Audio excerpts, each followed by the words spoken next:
Okay, as promised, it's 11:30, so go ahead and get in this thing started. Welcome again, everyone. My name is Kayla Matthews. I am one of the STS family members that'll be moderating this amazing panel of Black professionals. Our topic today is So You Think You Want to Be in Communications, and our audience is mainly students, but this information out here is for some of everybody. I am so excited to be impacted by everything that's about to be shared. I'll have some bios on the screen about each of our panelists. And then panelists, I am going to kind of put y'all on the spot to just give us a quick summary of your bio because I'm not going to read them word for word. So just something interesting about you, your career, or your career journey that maybe isn't shared here. And so welcome, David. I see you popped in. Hey, brother. It's so good to see you. All right, so we're gonna kick it off. We got two diamonds, by the way, y'all. We got Diamond Young. Diamond is coming to us as the Director of Marketing from the Greater Memphis Chamber. Diamond, could you give us a quick summary of who you are and what brings you as an expert on this panel? Hi, everyone. Diamond Young here. I am the Director of Marketing at the Greater Memphis Chamber. Thank you guys so much for joining us. I have a little bit of background. I am originally from Memphis, moved to DC, went to Howard University in the School of Business with a degree in marketing.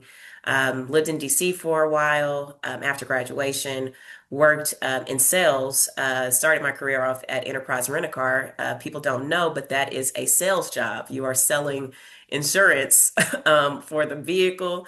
And I didn't know that at the time, but I learned so much in sales there and then moved into selling digital advertisement for a parent company called CoStar Group, which is a data and analytics commercial real estate company. I sold digital advertisement for LoopNet and Apartments.com between DC and moved to New York.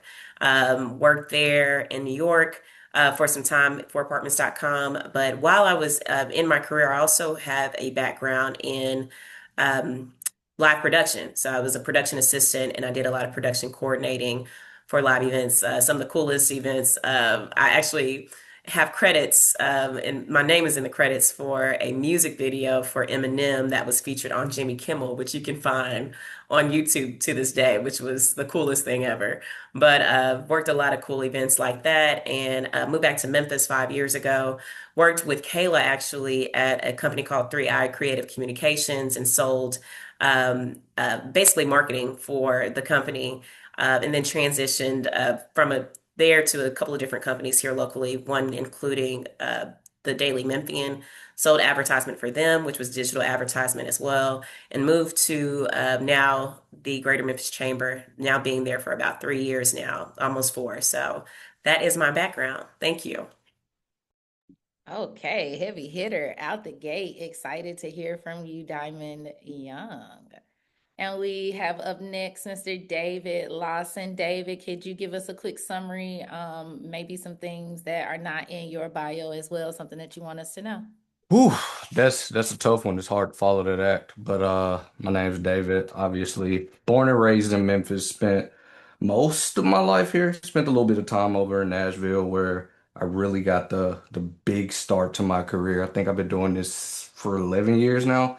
Honestly, started as a sophomore in college and really just wanted to get into it. I know we're going to talk about why everybody chose to do what we chose to do, but for me, the Super Bowl commercials back in 2010. I know the Super Bowl was what, 3 days ago, but the Super Bowl commercials back in 2010 really made me fall in love with it. Wanted to be able to use my creativity, wanted to be able to use my imagination to really bring things to life in a way that was like business oriented. And so I've pursued that thread for the last 11 years, and now we're here as an e-commerce manager. So we'll be able to talk about all the nitty gritties in a little bit, but yeah, I don't think none of that made it to the bio. So happy to share.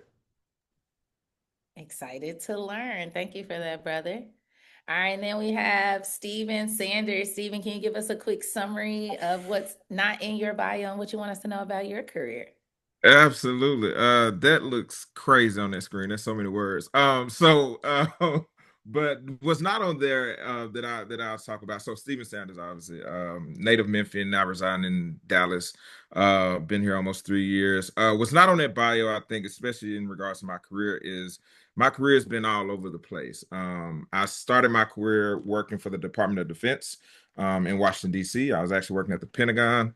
And then from that, I transitioned to private sector, and I've done a little bit of everything from traditional advertising to social media to digital marketing to product management, all that.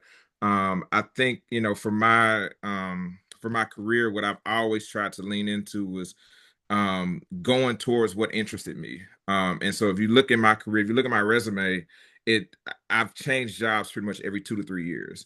And that has a lot to do with just my own personality, my own desire to learn new things, try new things, do new things.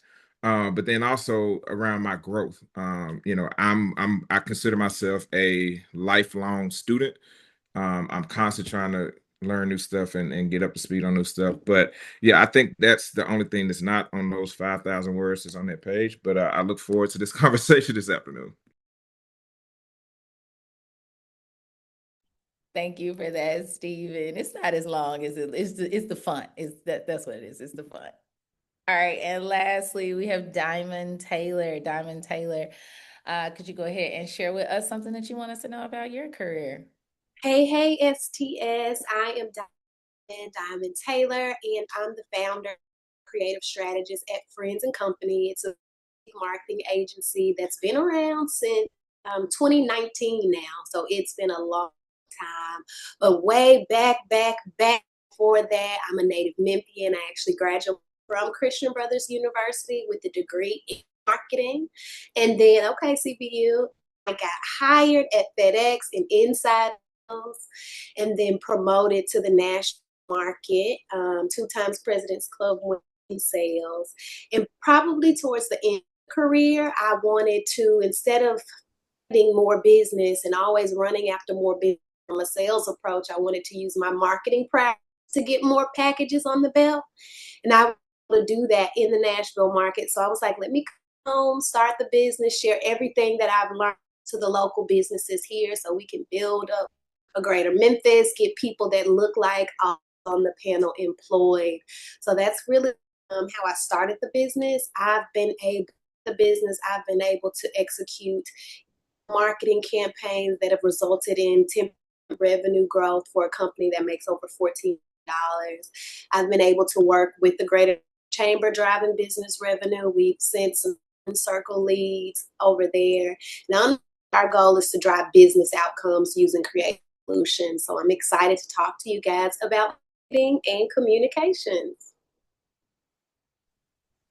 I love it, y'all. And all of y'all kind of said something that goes into this first question I'm about to get into. So in all of y'all's like summaries or intros, everybody had these pivots and these different pathways of getting to where they got. And anybody can jump in and out over, what was your pathway into communications and marketing specifically for the role that you're in now? And what was that turning point? Do you feel like that helped you land your first real opportunity?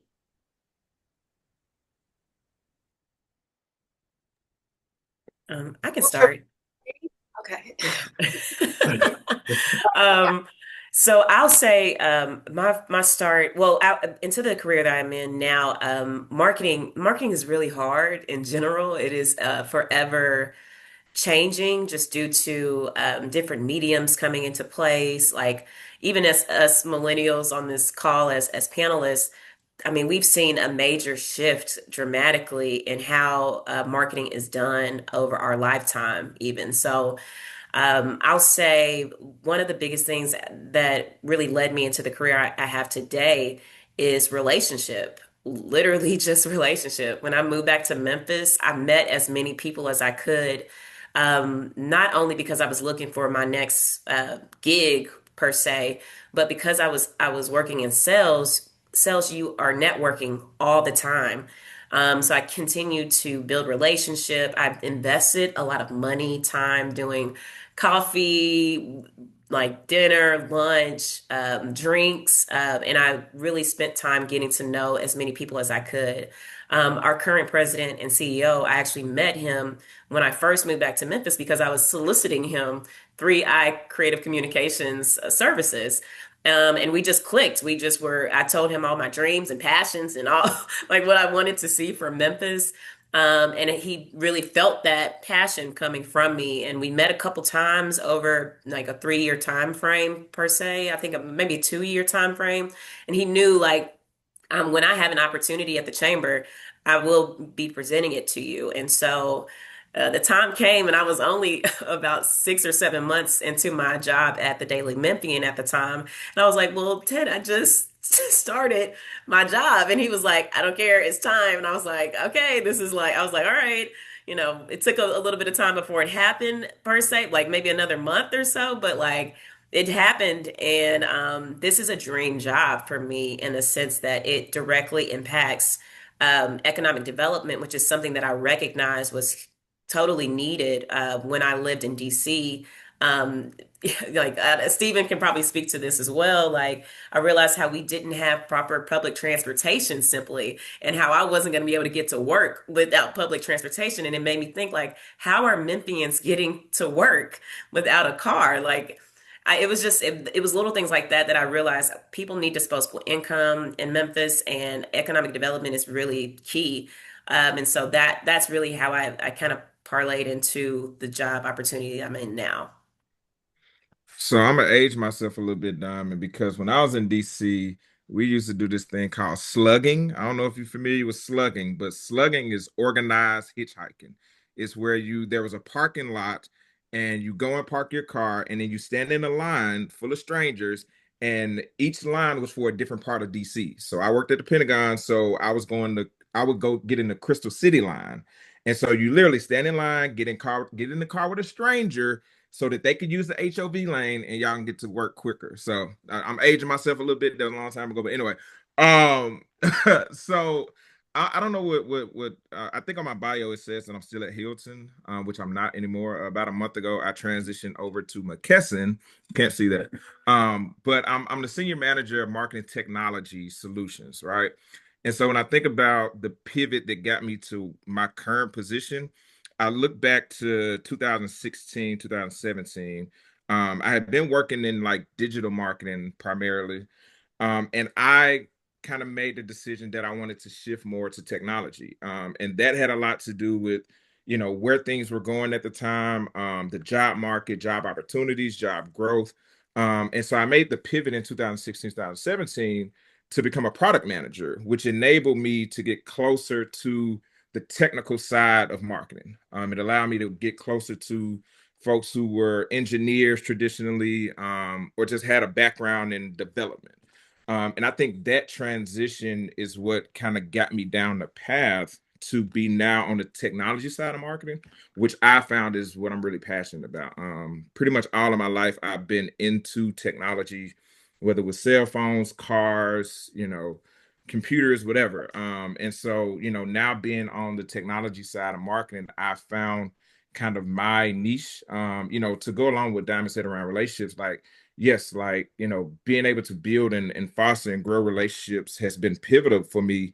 But what I've also found here in this part of my career is being a subject matter expert matters a lot. And so for me, finding that expertise around technology has enabled me to grow my career, I believe at a faster rate than what I was doing at years ago.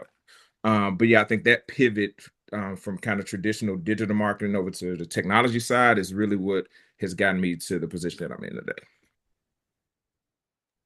I think I'm surrounded by titans. Like everybody here is so amazing, doing great things. What got me on my trajectory, honestly, were people. And not in the way that you think. Um, I was fortunate, very fortunate, going to CBU to be able to land a social media manager job my sophomore year of college, like I said. From there, I just tried to keep as many balls in the air. People that went to college with me, I had like 3 or 4 marketing jobs at a time for sophomore, junior, senior year. Finally graduating, and none of them extended me full-time employment. And so I ended up going into digital media at Raycom, which is WMC News Channel 5. Um, and I was doing digital media there, and my senior there at the time, he saw me and he really poured into me in a way that, I've had quite a few people over the course of my career get pour into me, but he looked at me and he was like, "Yo, I got an offer to go somewhere else, and I don't want you to stay here." Now this is crazy. Like your senior is looking you in your eye and saying like, "I'm gone, but I don't want you to stay here." And so when I pressed him on why, it was always like, "You're too much of a marketer. They're going to push you into sales. You don't want to do sales." And so sales and marketing are not the same thing for anybody in the audience that might be wondering. And him recognizing that in me really gave me the push to like leave home. That's why I ended up leaving Memphis, because I started like looking for jobs, and the Memphis market wasn't great at the time for marketing roles, especially entry level. You know what I mean? And so I actually met with quite a few agency like founders in Memphis. There were like three or four of them that talked, and all of them pushed me out of Memphis. All of them, every single one was like, "You got to go pursue marketing somewhere else where there's a bigger market for your skill set, for your appetite." And so I took a job as an SEO specialist. Not gonna lie, I didn't even know what SEO was when they hired me. I was like, "What is this?" But from there, it was just always staying hungry. I too, just like Steven, I'm a lifelong learner. Like all these books behind me, I've read all of them, right? Not all of them, maybe three or four I haven't, but I love learning. And so when I got the chance to be an SEO, I said on like literally in the interview, I was like, "I'm gonna be the best SEO y'all got." And they laughed at me. 6 months later, they literally admitted to me, like, "You are." So they promoted me. And when you talk about twists and turns, I thought I was gonna spend my whole career there. I made some of my best friends in my life there. We were doing good work. I was making what I thought was good money at the time, but I got another opportunity. And I remember I was talking to my now wife. We was in Knoxville at the time, and I was like, "Should I take this job? Like, I have to leave all my friends. I have to leave this stability to go do SEO at a Fortune 500 company, Universal Health Services." And she was like, actually, she didn't say yes. She didn't know what to say because it was such a different opportunity. But like I prayed about it. I'm a big man of faith, and so I was just like, you know what? I got to take the jump. I got to take the leap. I got to believe that it's all gonna work out, and it did. And lo and behold, like SEO at Fortune 500 wasn't that different than SEO at an agency. And then you start to like understand, like you think so many people are smart. The people on this panel are smart, but like you think so many people above you are smart, but not. But when you get in the rooms with them, it's like not really, not to the extent that you thought it was. And so I was able to like really close that gap. And then I was able to force my way back into organic social, because remember that first agency I talked about? They called me back with like, "Look, we need you to come back. We need somebody that can right the ship." And I forced my way into organic social. That was part of the way that like I negotiated my return. And ever since then, I've been in the social landscape. Social is my passion. That's what got me into it. When I looked at those Super Bowl ads, I said, "Ads are going to be on social media soon." This was, like I said, 2010. You can't scroll 4 swipes on Instagram now without seeing an ad. So I saw it coming. I knew I wanted to be there. And so I just really just stayed hungry. I kept taking opportunities that were in front of me.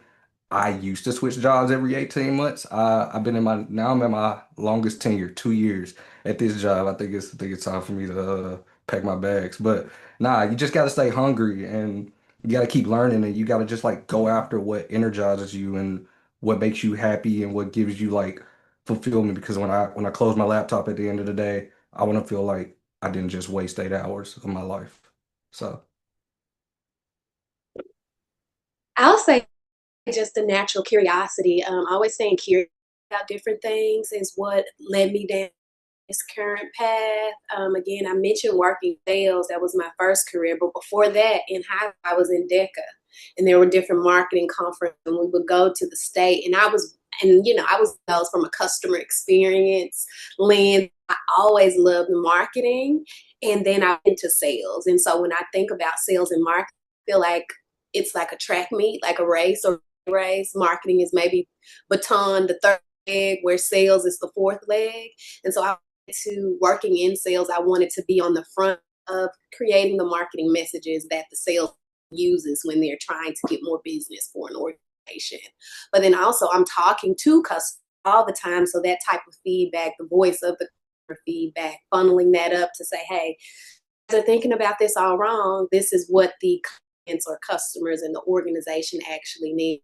But like everyone else on the panel, I'm a life learner. This past, I guess I spent 10 weeks in New York learning from five how to create um, award-winning work, but also work that drives business outcomes. I think so much with working in social and just being creative as a whole. A lot of people sometimes miss the driving business outcomes. And so just staying aligned with those things and just marketing, loving the field has, get me here and making me want to stay here learning about communications. I'm gonna echo D Lawson. Y'all some giants, okay? I be thinking I'm spectacular. I love meeting Black excellence because man, it make me step my game up. I love just like the way all of your pathways of getting where you are were different, but there was so much shared experiences through them. Like every single person had to leverage a relationship. Every single person had to be curious and bet on themselves and to do something different and do hard things and venture into new territories. And shifting into the next question, I'm wondering, extending the experiences that y'all just shared, what is something that you think students overestimate in your industry, in marketing, and what skills do you think they underestimate that actually get people hired? I'm gonna jump out there real quick because when I saw that question, I was like, I gotta speak on this just because I think I might be the oldest person on the panel. So I've been working for a long time, so I've seen a lot of interns come through. I've seen a lot of young professionals come through and all that.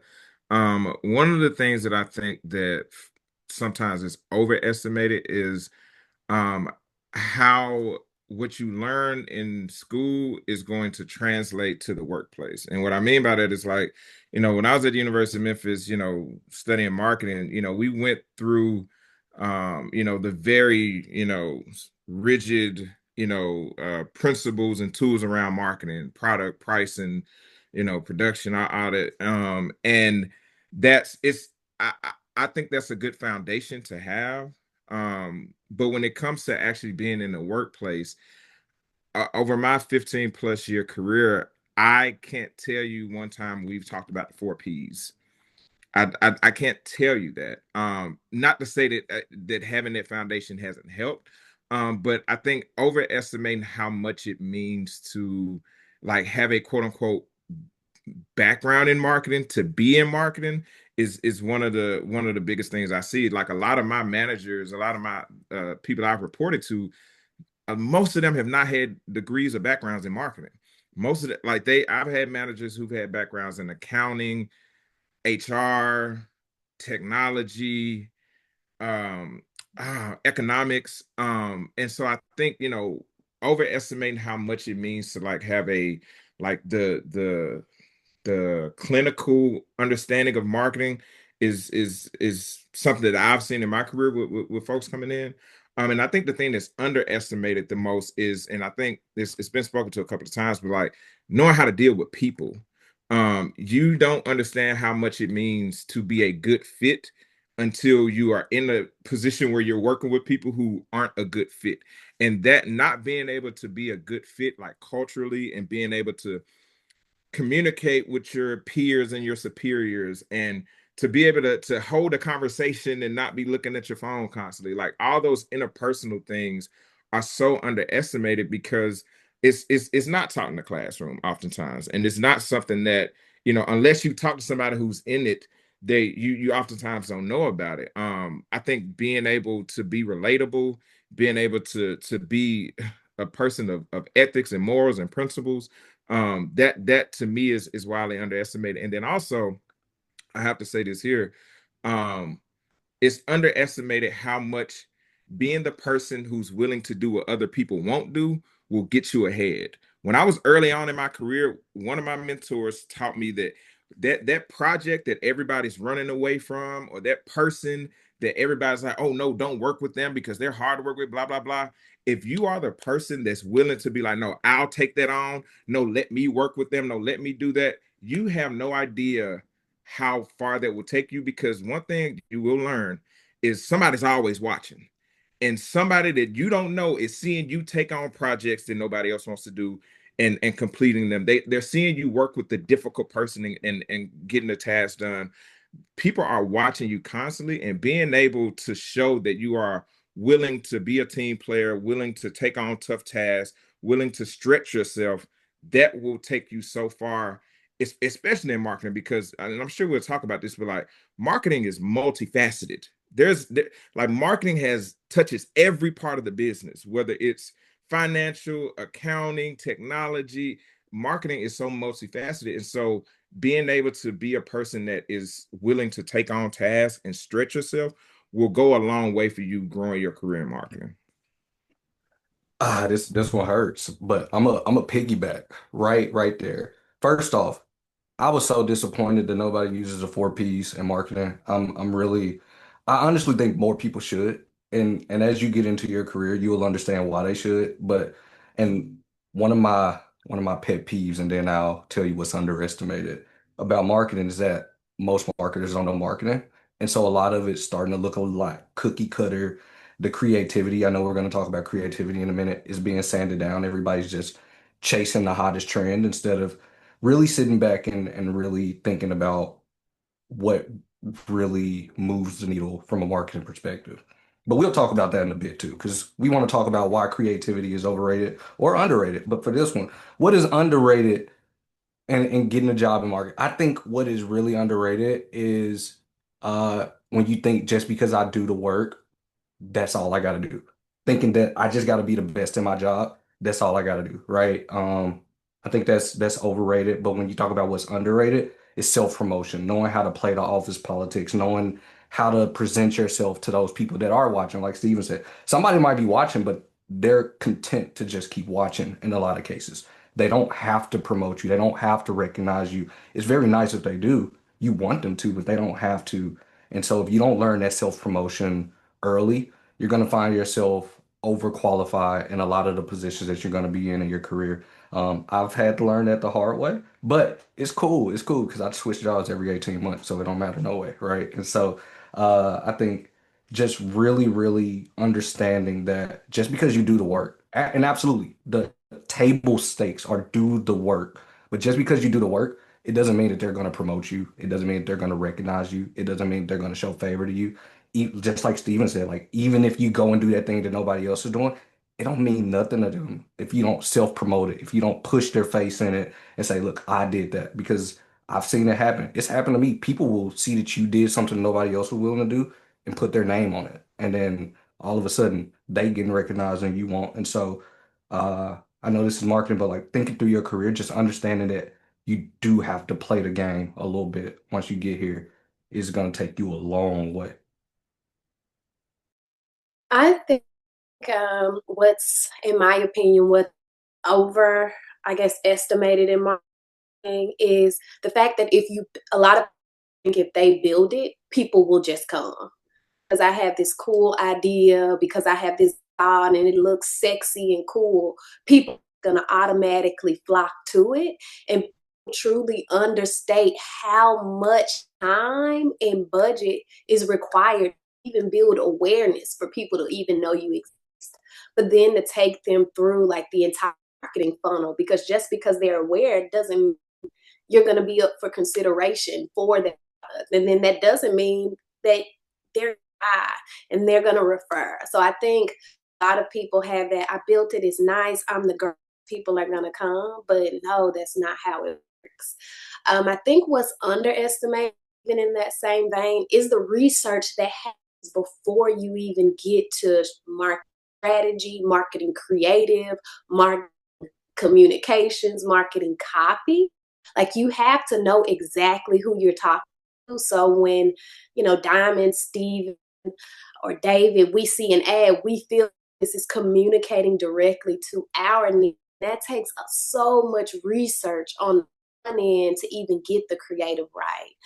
A lot of people underestimate the research required to really make great work that really leads to big outcomes.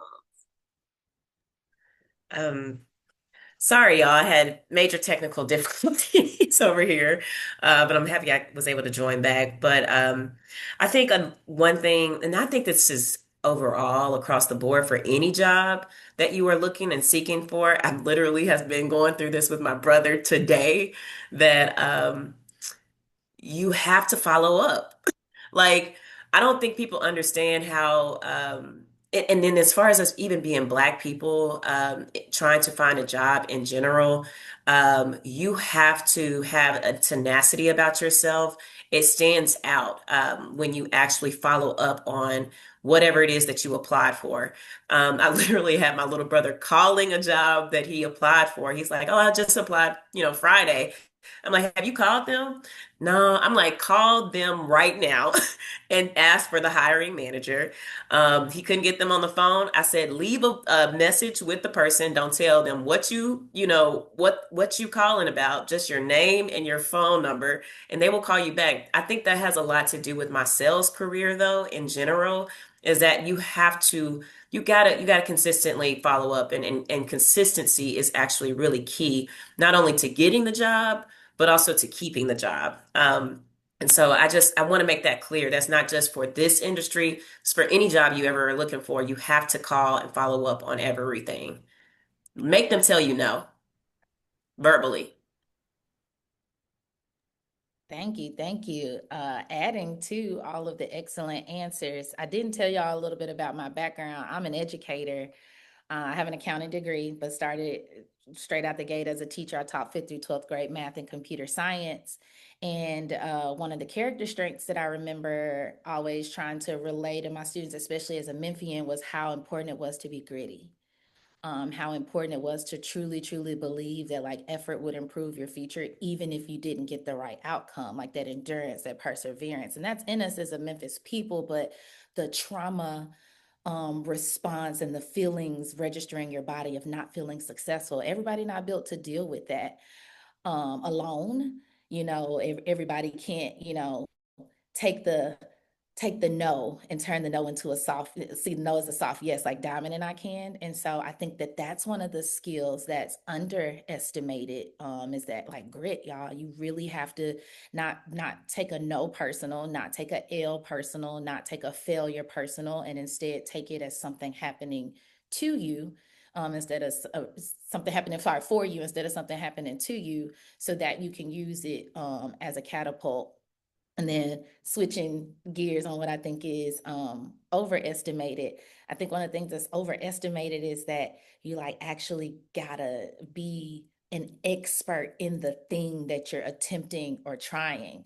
Echoing, the common thread in all their answers, y'all, you just have to be curious. When I was curious about leaving the classroom, I stepped into the marketing world as an operations manager at a pretty well-known marketing firm. And that's how I met Diamond. And I was successful in that role that I'd never done before because I actually was doing it just in other areas. And I was curious about how to get better at doing it, how to merge and leverage existing skills. And it didn't matter that I didn't come from all of the marketing background that every expert on our team did. I brought a skill set that moved all of their talents forward and made our organization better. And so sometimes just betting on yourself can get you really, really far. Okay. And Just real wanted quick, to Kayla, I just want to say, go for it. because I think you and everyone on this panel just displayed something that David touched on, which is, being able to be an advocate for yourself. Like, one thing I want to stress to everybody watching this is notice how we all speak about our experiences and the things that we've learned. That came over time. You all will be so much far ahead of us if you all can take note from how we speak about the experiences that we've had and how we've grown from them and learned from them. Like, being able to speak on behalf of yourself, being your biggest cheerleader.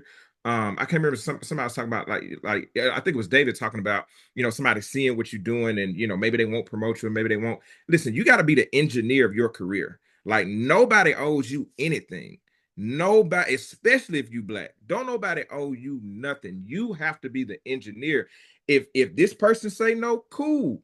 Like Kayla just said, that resilience, man, go around them folks, man. There are doors and windows, and if the doors and windows not there, get some C4 and blow it up. but you have to engineer your career. But I just want to say, like, take from, how we all are speaking about, our careers and, what we've learned, and start doing it now. Because if you do it now as a young person, by the time you get our age, y'all gonna be killing it. And I'll finish with this, right? We in school we taught that failure is bad, right? Like nobody wants to get an F. You don't even want to get a D. My grandma will whoop me for a C, okay? But like when you get to where we are, failure is something that you should seek out. Like if you're not failing, then you're not trying hard enough. It's my true opinion. I tell my team this often. I'm like, if you're not failing, then you're not trying hard enough. We're not trying anything new. We're not growing because we didn't fail. We're doing what's comfortable. The comfort zone is not where the magic happens. The comfort zone is like I was just alluding to, is where everybody's already doing the same thing. We know that works because everybody's doing it, but we don't want to do that. You want to get comfortable with failure. Failure is not a naughty word. I know school has taught us that, but you got to learn how to fail. You got to fail often because that's where the growth happens. Ooh, y'all some gem droppers. I'm an adult over here getting something. Students for real. Y'all have to stay in community with people that push you to want to be your best self and to make all the spaces and places that you go into better. Like if we're all doing our jobs, we have to leave spaces and places better than we found them. Okay, getting back to some of our questions, thinking about creativity over analytics, which do you feel is more valuable early on? So think, we're talking to like students getting started in their career. Which one do you think is more valuable early on and why? I'm gonna take this one. I say analytics. I call it marketing if you don't measure it. Like if you don't measure it, marketing is a huge experiment, right? You're coming up with these hypotheses of business outcome, whether that's revenue, just more or more visits. And if you don't have the data analytics knowledge, how are you going to come up with better creative? How are you going to use that to inform your future strategy? So I would say analytics. Now they are both important because I pride myself on creative. Friends and Company has the best creative in. I'm gonna say that, but I feel like analytics matter most. I'm gonna say whichever one gets you in a room. That's the one that's the most important for you early in your career. Um, I have a different opinion of analytics. I love analytics. I'm a data nerd. I obsess over it. Most of my job is looking at data at this point. And I think we've become over reliant on data at this point. And I think that is why we see a lot of the creativity getting sanded off because the data doesn't necessarily support it, right? But understand that behavior isn't fully measurable. And while revenue is measurable and you want to drive revenue, everything that happens between the ad and the revenue, you can't see the whole picture. And there is an entire multi-billion dollar industry created to try and draw the picture for you. And so to answer the question, whichever one gets you through the door. So sharpen your skills on both sides. Be very analytical, but be very creative because when that job opportunity comes, make sure that you have what the description says so that you can get your foot in the door. Once you in there, like one of my old mentors told me, tear the house down, but you got to get in the house first. And so, like, learn both and take both of those with you. Um, oh, this is a hard one because they go so hand in hand sometimes. Early diamond, early diamond. It's so hard because your creative is working when you look at the analytics to things. My concern, though, about analytics, in my opinion, is um, it changes so frequently. And at this point, like in 2020, I'm sorry, 2016, oh, I'm sorry, 2026, Lord, take it back. In 2026, fake bots are a thing. Like, you can be shadow banned for whatever reason. Like, it's so hard to know what's real in analytics. People are like messing up the numbers on a consistent base. The measurements change like differently for each platform all the time. Me and Diamond Taylor go through this on a consistent base. Like, oh, they didn't change how they do this now. And the issue about analytics is it's not consistent enough to be reliable sometimes. And it's hard to really say that. So when I think about creative, though, I'm not even thinking about it from a visual standpoint. I love visual creatives. I'm very big on having visual creatives, but or visual things being creative. But when I think of creative, I think of strategy. Okay. So when I'm thinking strategy, though, I think strategy is the key thing that early in your career that you need to be very diligent on. Like I was just talking about, calling and making sure, somebody's got your application. It's a relationship. Like there's a lot of different things strategically that are practical, that may not be considered creative per se, but that strategy, that creative strategy is what's going to really get you in the door, to then go into the analytics at a later date. And so I think that that's a hard question for me in that sense, but I'm going to choose creativity. Okay, so before I get started on this diatribe, let me give a shout out to SCS because SCS is giving y'all for free what many people have to pay thousands of dollars to get. So I need to say that first because what I'm about to give y'all is something that I've learned literally in my career that I've had to pay thousands of dollars to understand around this particular question. So let me jump in. So they say people lie, but numbers don't lie. That's not true. Numbers lie if you make them lie. Okay. I have been around enough numbers and enough teams in my career to know that you can take analytics and you can take numbers and you can make them say what you want them to say based on the lens in which you look at it, how far you zoom into something versus how far you zoom out of something. You can manipulate numbers to tell the story that you want to tell. Now, here's the $4,000 nugget from a conference that I'm about to give y'all. We talk about obviously a lot of the conversation nowadays is around AI. And what we're starting to see now with AI is that the future of marketing is going to be AI talking to AI, right? And what do I mean by that? Right now, we have AI features being built into our email servers. We have it being built into our search engines. AI has been built into all of the mechanisms in which we typically deal with from a human perspective. But where AI is eventually going is you're going to have bots talking to bots.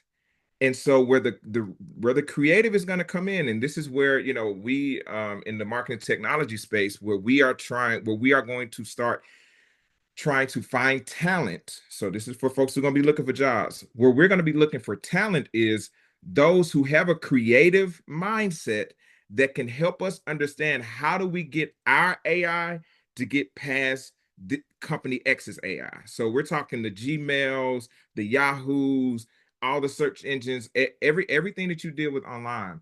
The push in the very near future is going to be focused on finding talent that is creative enough to teach our AI how to get past other AI.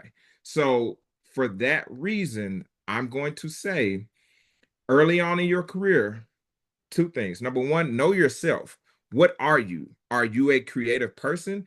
Is creativity or being creative a strength or an opportunity for you? So that's number one. Understand that. Or is analytics a strength or an opportunity for you? Understand that. And then lean into your strengths, right? So I'm not a person, and early on in my career, I was always taught, oh, you want to work on your weaknesses or opportunities. You want to work on those. What I've learned in my career is that my opportunities will get outshined by my strengths if I focus on my strengths enough. Because I'll be honest, I'm not the most creative person. I am an analytical person. I am a numbers person. I am a that is how I'm wired. And so I'm not the most creative person, but what I'm good at is putting people around me that are creative. I'm good at building teams. And so I don't have to necessarily work on my weakness if I can bring people around me who are strong where I am weak. So for that reason, number one, again, know yourself, know what your strengths are. But I think in terms of where hiring managers are going to be looking in the future is we're going to be looking for people who are creative, because we have bukus of people who can run the numbers and make the numbers make sense. What we need is people who can think outside the box, who can challenge status quo or the way that we've been doing things. That is going to be where our emphasis is going to be in the future. One real quick. I don't know who posed the question, but when you think about analytics, we're not talking about can you read the numbers. AI is going to read the numbers by the time you get a job. It's can you read the numbers and tell a story that matters? That's what we're talking about. That's why data lies, because I can look at the numbers, Steven can look at the numbers, Diamond can look at the numbers. We can all tell different stories.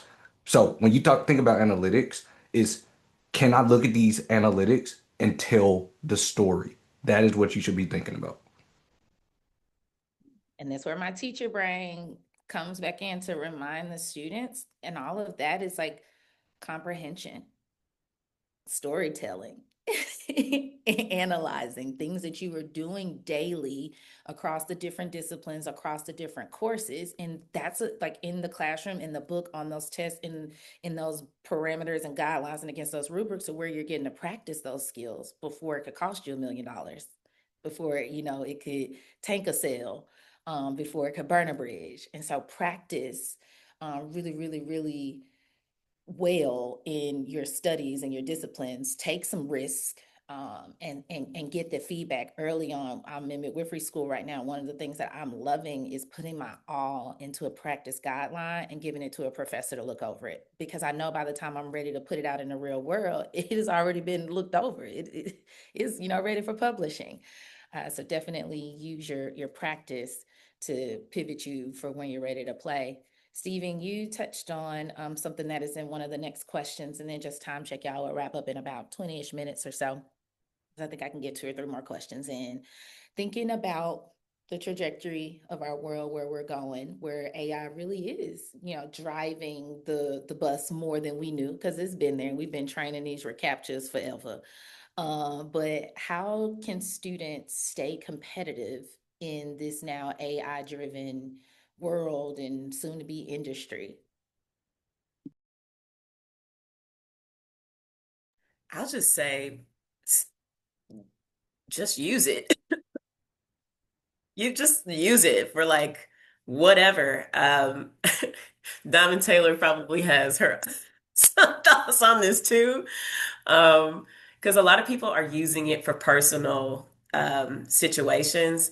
But I would say even just focus on using it for business situations. Another thing about AI that people are not really considering, it's making you dumber and all of this type of stuff.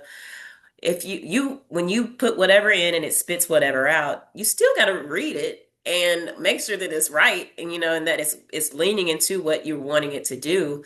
And that not only, for me, reading whatever it spits out makes me smarter. I'm learning something. I'm learning how I could have restructured something, or how I could have put an emoji in this somewhere, like little things like that, even formatting certain things. So that's one thing, but it's also when it's not what I want it to be, it's also teaching me how to prompt it in a better way, to give me exactly what I need.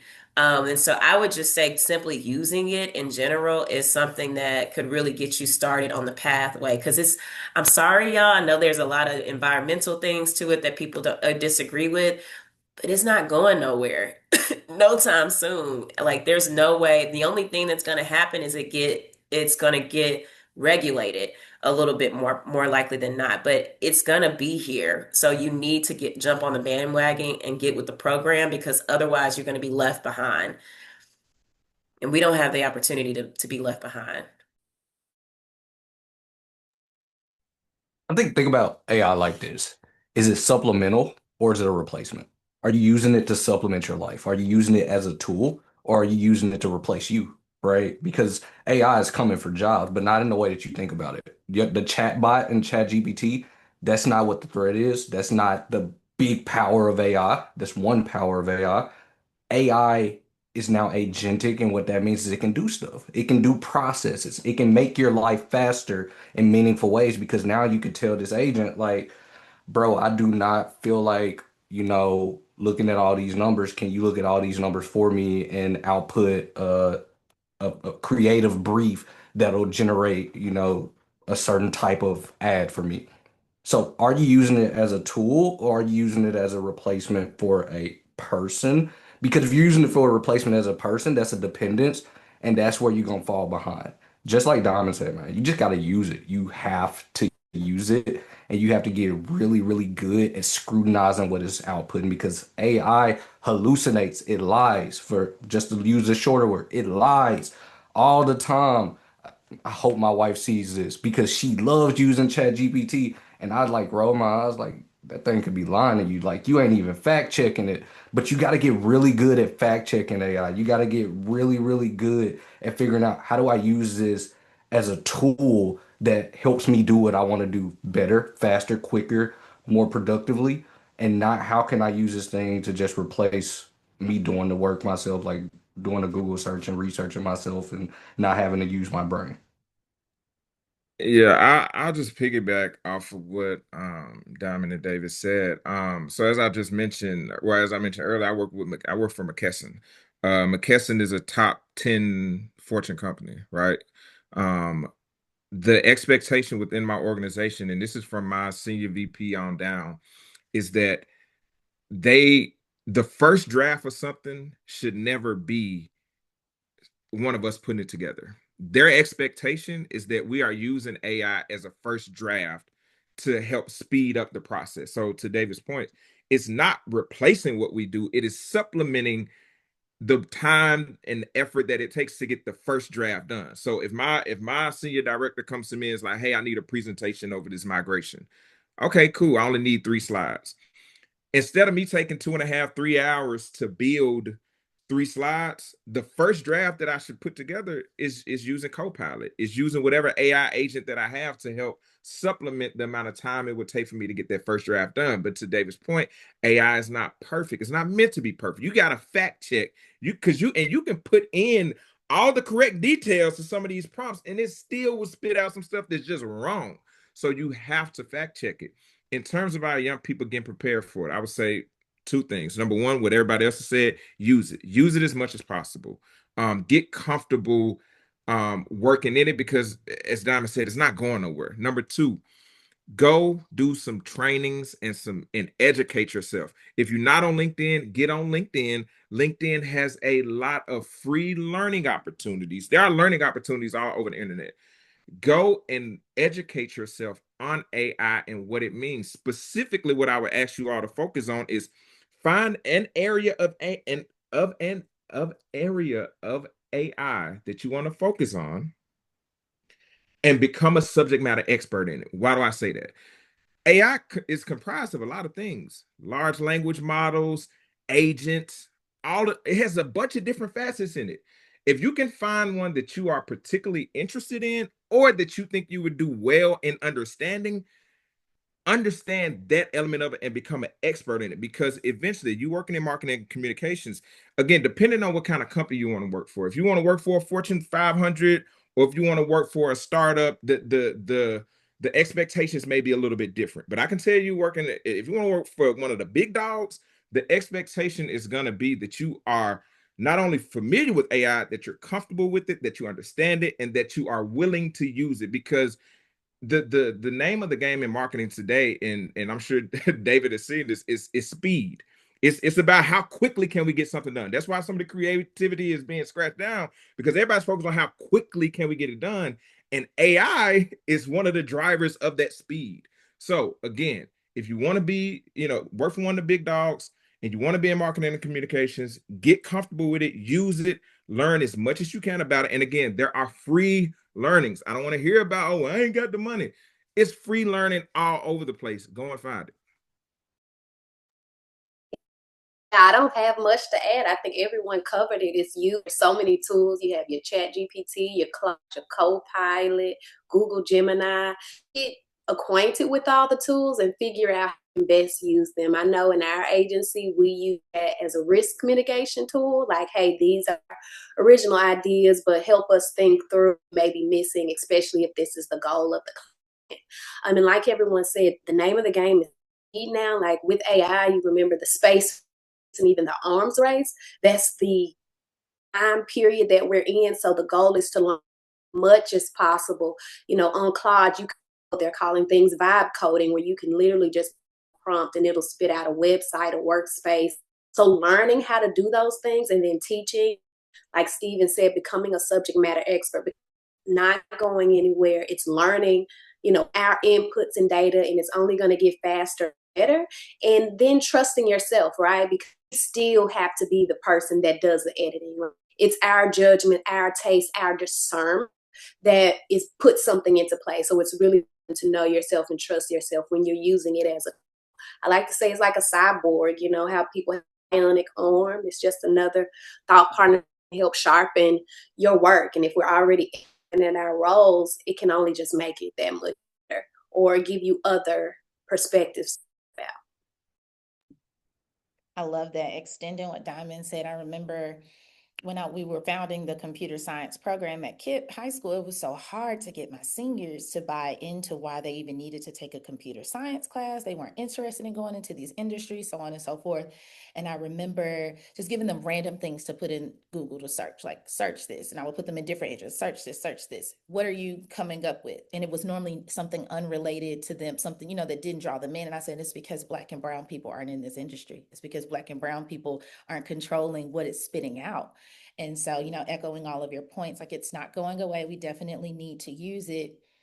But again, my teacher lens, y'all, I really think AI is going to take us back to, like you said, like making outlines and then pushing out more quality work if we use it well. I remember having to go through 2 or 3 different thesauruses and scholarly sources to make sure that something was in 2 or 3 places before I could use it somewhere. And AI is pushing me to do that when I'm using it to build out these things in my industry specifically. And y'all, a lot of your doctors and medical professionals have been using AI and algorithms for years to tell them what is or isn't wrong with you and what you should or shouldn't do and how to diagnose and so on and so forth. But again, it's about the puzzle pieces that they get to input that's going to determine the output. And so we do have to step up to this table instead of running away from it. Thank y'all for Quick that. thing, fun fact about AI. I just learned this a couple weeks ago, and I'm telling everybody I know that's brown or black. Okay. NVIDIA names their chips after someone who is a pioneer or someone who is great at something. The current chip that NVIDIA uses is a chip called Blackwell. That chip is named after a Black man who pioneered AI, super mathematician, and he could not be the face of that of being a mathematician, unlike any other, because of the times he was around was in the 50s and 60s, and he could not be seen because he was a Black man, but he is the pioneer of AI. And so much so that NVIDIA named the chip after him. So, like, people need to know this, that this, though we may not be in the rooms and that the AI systems may not really garner towards us and what we do and all the things, we pioneered this. This tool right now, we pioneered it. So this is for us. This actually is FUBU for us by us actually. So use it, like literally it's our thing. So and I think lots of kids need to hear about that so they know to go into STEM, because imagine if more people knew about that in the 50s and 60s, how people would go into the math field in general. So like I just want to make sure that people are aware. I just learned this a couple weeks ago and had no clue. He was a teacher at Howard University way back when, one of the deans. So like like literally, y'all get with it. Thank you. I love when people can give me random Black facts during Black Heritage Month. Please keep me rich and informed. Okay, wrapping this thing up. Um, switching back gears to just like preparing them to get into these jobs in y'all's industry, what does anybody feel like a strong entry level portfolio should include?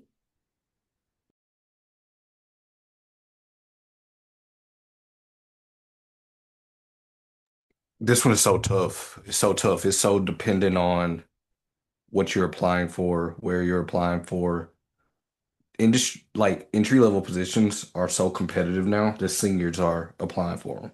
And so it's it would be disingenuous of me to tell anybody like, hey, you can put together a portfolio that's going to like blow somebody away as an entry level.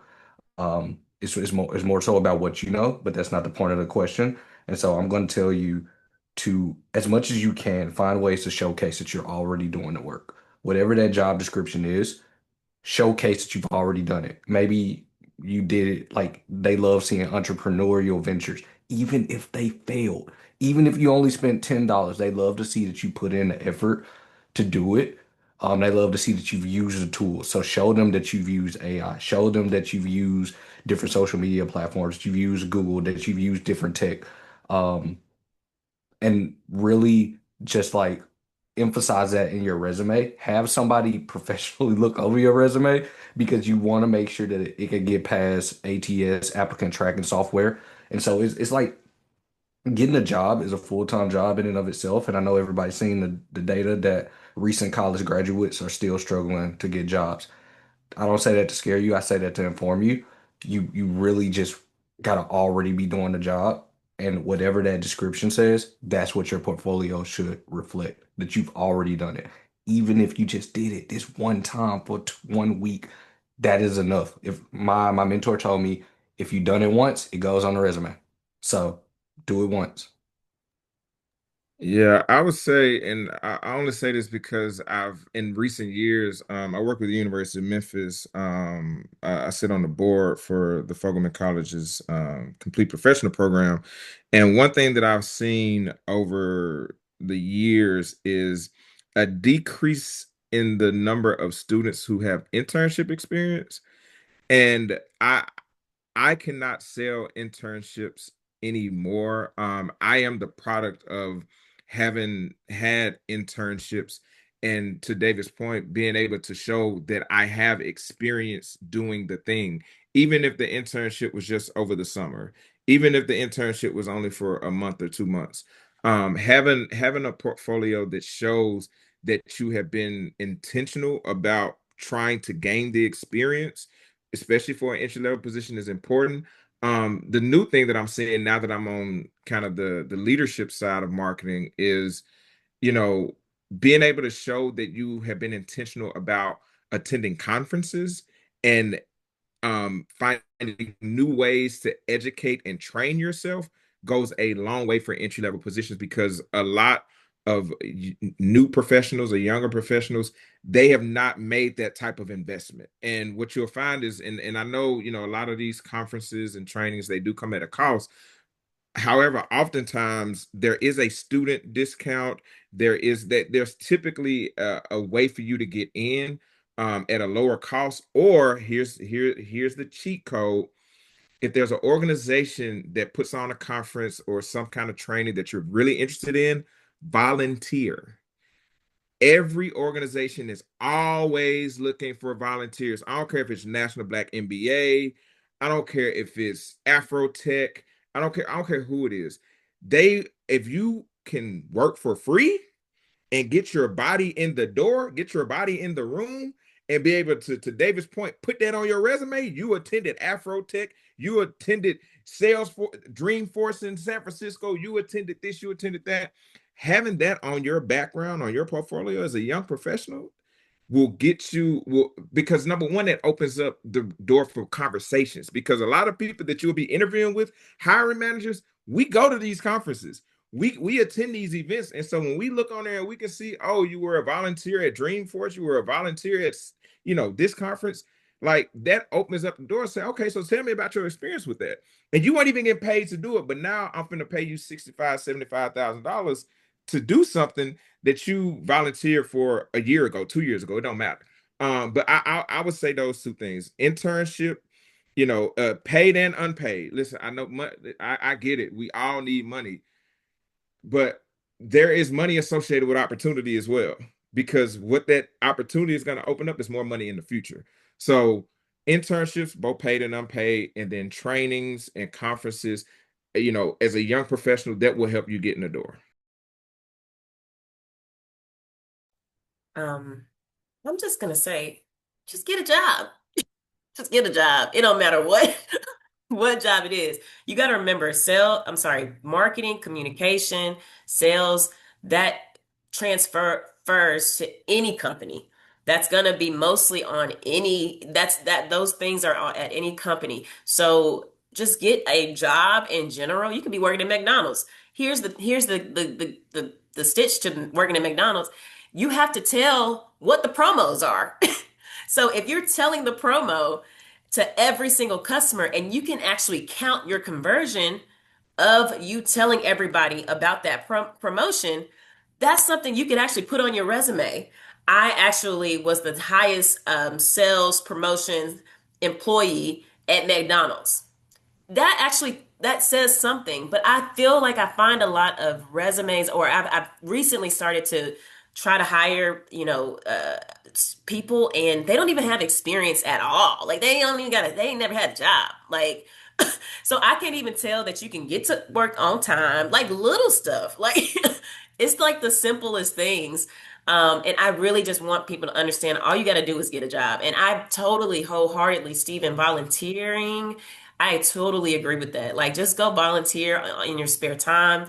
And what happens with volunteer is you ask for more help, like, or what else can you do, and make it, hopefully you can actually shape it yourself. Or I see that you may actually need this, and it's what you have expertise in, then you can put that on your resume. I actually helped doing this. I actually planned out this whole thing, like just get a job. Get a job. Just get some work. It don't even matter what it is, just get some work. Okay? Thank you. I'm done. Most definitely get a job, but with that is the experience. I will say, as a young person, don't waste your youth, and especially if you're someone that wants to be in marketing communications, especially in a local market like this, go to a business that's your favorite. Utilize your skill set with that business and learn, but also as you're in school, you can utilize talents of your professor to say, hey, this is how should I position this? So then you can build that portfolio. But also another skill is project management. I feel like in marketing and communication, we're just managing a bunch of balls in the air. And the project management piece is going to be key. Those are a lot of things you can find online through Coursera for free. U of M has certain certificates. I think Harvard Business School was offering free at one time. So just project and using your youth to be bold and going to offer your talents and learning. Like a college student, I want to learn everything that I can about your role and goal. Yeah, just your youth. Just be unafraid to ask for what you want and just be bold and confident in that ask, because because you're young, they'll say sure, and that opportunity could propel you into better relationships. Diamond mentioned her relationship with Ted is what got her, and that's a 3-year relationship. So imagine just building relationships with the local business owners in town just by offering, your marketing skill sets, and now you blossom that into either a role or other opportunities elsewhere. I mean, you hit on something there, because even if you volunteer for like a local business, you can barter. Like Yep. you a Yep. college student, you do a campaign for a food company, Yep. and you can get fed here in these streets. Come on. Rendezvous used to be my marketing project. Okay. Y'all, the innovation and the opportunities are there. They're just waiting for you to specifically ask for them. One of the most just like life-changing quotes a leader ever said to me as I was trying to transition out of the classroom was, life favors the specific ask over the vague want or wish. Like, tell people exactly what you want from them and allow the universe and the powers that be to properly position you to receive it. But if you vague about it, if you too shy to ask, too hurt, too traumatized to hear no, you also not in a position to hear yes, to hear not now, to hear maybe. The lady that just finished me as a midwife, I'm sorry, my music cut on. The lady that just finished me as a midwife, she told me no 3 times. Told me no 3 times. And it was she had to come back to me on the fourth time, but I was in a heart posture and position of saying yes. And then it became a paid position. Like I wasn't doing it for free anymore. The other thing that y'all spoke to that I wanted to name or highlight for the students that just like came out as a trend across that is y'all just like being open to receiving the job, the role, the boss, the career, the whatever. It may not look glitzy or glamoury or seem like it was what you wanted, but a lot of these things are supposed to teach you and prepare you for the next space or place where you need to go. One of the coolest things I think that I remember about meeting Diamond, I never even knew this was a thing, but I remember when I first met her, she said, Diamond Young, she said, I follow the maximum amount of people that you can follow on Instagram. Like, I can't follow another person. That's how many relationships I'm trying to curate and manage. And I can, when I tell you, like, sis is that person on the call and in real life. If she's in a room, she's not staying in one place too long. She is leveraging her personality and her charisma to move those conversations into relationships, and then those relationships turn into deals, and they'll or even if that one doesn't, it turns into her name being mentioned in rooms that she's not in yet. And that's really where I think students can think about how to come out of this no experience, no opportunity cycle into like getting the roles and getting in the rooms. Through STS, we offer a million opportunities for students to volunteer at things like the 40 Under 40 and to come to the Memphis Current breakfasts and to come and meet with local political figures and ask them the hard questions because we want you to practice, but we also know getting you in those rooms helps you start to be a name that they know, put you on their email list so that you can start to use the information and the positions to get you somewhere. All right, y'all, as we wrap up, is there anything that y'all want to leave the students with? Anything that you think we hadn't touched on that's worth just like mentioning as it relates to being Black, being bold, or being in communications? I think something that I've been learning not to tie my identity to the outcome, or especially when you're pitching ideas with marketing. Like just because someone turns down an idea or sharpens it, that doesn't mean that you were necessarily wrong or you are not wrong. Like the client is the best advocate for their brand, and it's about sharpening each other. Just try to do your best as a young person, not your identity to the outcome of different campaigns. But then also just know that, Christian, but you're in the room, the space because God put you there, and that should give you a sense of bravado and bravery in room to know that you're supposed to be there for a reason and just keep moving ahead and going forward.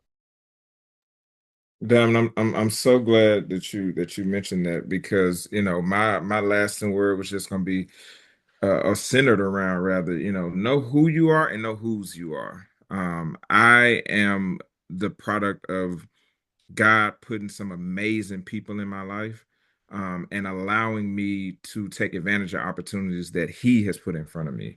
The fact that I'm on this panel tonight is because this afternoon is because of a relationship that God put in front of me that has allowed me to grow myself, not only, in my career, but professionally and spiritually and, economically. And so, remember who you are and whose you are, and find your comfort with being uncomfortable. Being a young professional, seeking career opportunities, seeking mentorship opportunities, it can be uncomfortable. When I was a younger professional, I didn't like networking. I didn't like talking to people I didn't know. But find your comfort in being uncomfortable, because that is where growth happens. Growth doesn't happen when you're comfortable. It happens when you're uncomfortable.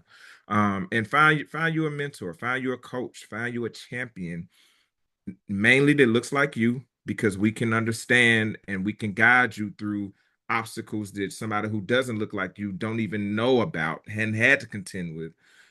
Find you a mentor, find you a coach, an advocate, a champion. And yeah, yeah, feel free to reach out to myself or anybody. I'm speaking for the panel, but we all at one point were where you all are. And the fact that we're on this panel today shows that we want to help you get to not only where we are, but further than us. So, feel free to reach out.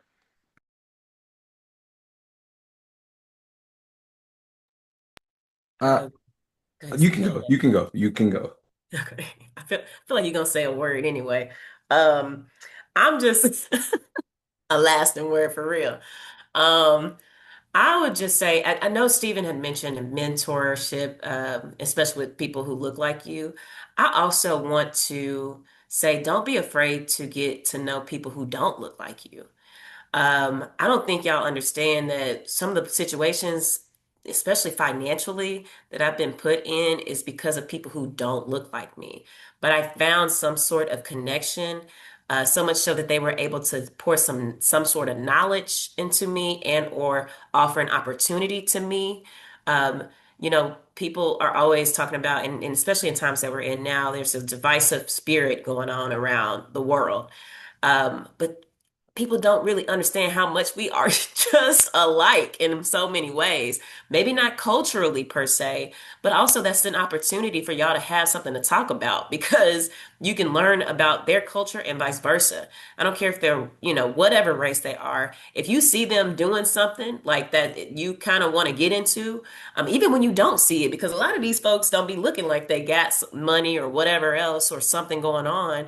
And that's like the perfect person to talk to. And they have all the things, so like, don't be afraid. I know we are mentoring, Black kids in this arena with STS, but we are building you up so you feel confident enough to go into rooms where people don't look like you and you feel like you have something to offer. It's not for you to just stay around Black people in general. It's for you to be built up to go and have conversations with folks and feel like you are empowered to do so because you are that person for sure. So I'll just say that. I I was sitting here thinking about what I wanted to leave everybody with, and everybody said such great things, and everybody made me want to say what they said, and I really got to come back to it and say, first of all, know who you are. Know who you are. It's going to be so hard once you go out into the world and you start working in these spaces. I can count on one finger the number of times I've worked with another person that looked like me. One finger. I've been doing this for 11 years, one finger. Um, and he didn't last long. And so, I mean, you gotta really get used to being yourself, being your black self. It took a long time for me to get comfortable showing up as my fully black Memphis self in front of CEOs and presidents and directors, and it takes a lot, but get comfortable being yourself. Um, and like she said, right? Like, don't be afraid of somebody that don't look like you. One finger, 11 years. That means I've dealt with a lot of people that don't look like me. I've dealt with a lot of them. A lot of them became my friend. And so they're not all bad. And so really get comfortable with interacting with people. Stay curious always. I think we've said that 100 times. That's probably the most common thread in a successful career in marketing. Stay curious. It's always going to keep changing. It's probably changing right now, like while we having this conversation. And so stay curious. And yeah, I think as long as you continue to have that hunger, you remember who you are, you remember that you're working with people at the end of the day. AI gonna do what AI gonna do. We can't stop it. But at the end of the day, you still gotta market to people. You still have to work with people. Um, you'll be very, very successful. But it all starts with remembering who you are. Don't lose yourself in this because it's easy to do it, and the world ain't gonna slow down for you. Real quick, I got to piggyback off of Diamond started this. Diamond Young started this, but she's absolutely right, and everybody's been hammering it home. But finding people who don't look like you is important as well. Let me tell y'all, my first professional mentor was an Asian man by the name of Daniel Dent. I met him when I was in college. I've been laid off twice in my career. Each time, because of our relationship, I've reached out to Daniel. Daniel has had a job for me. All I need to do is just come get it. Now listen, I've had black folks like that too, but listen, Daniel Dent, an Asian man that met me when I was 20 years old in college, throughout my career has always been there. So yes, it is important to be able to network and build relationship with folks that don't look like you. It's vitally important.